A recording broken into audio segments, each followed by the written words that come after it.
Okay, so additional update lang sa ating indoor nursery. Ayan, makita niyo yung mga lemon basil, red crystal, olmeti. Ito, bagong tanim. Kanina lang yan.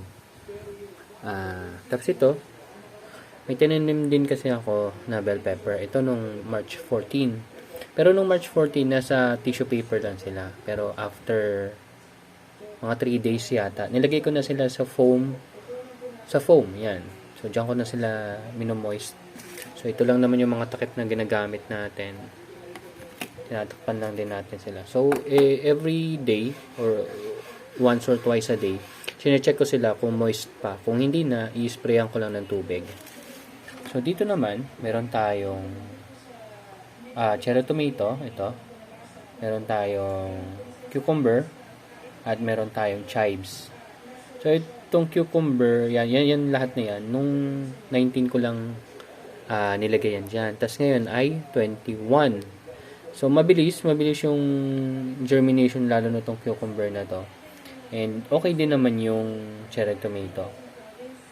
So, siguro, antayin ko pa hanggang bukas or baka mamaya, ilipat ko na rin sila dito. Hanapan ko lang sila ng pesto.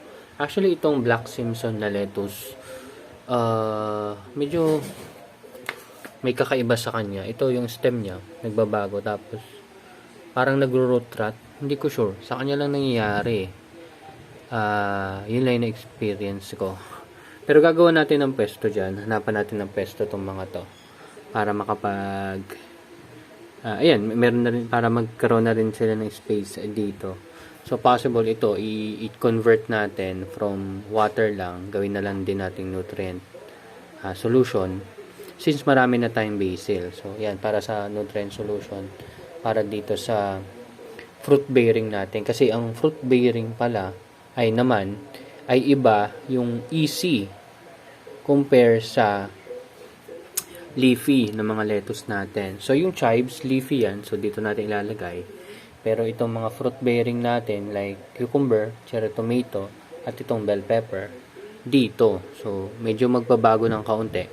Hopefully,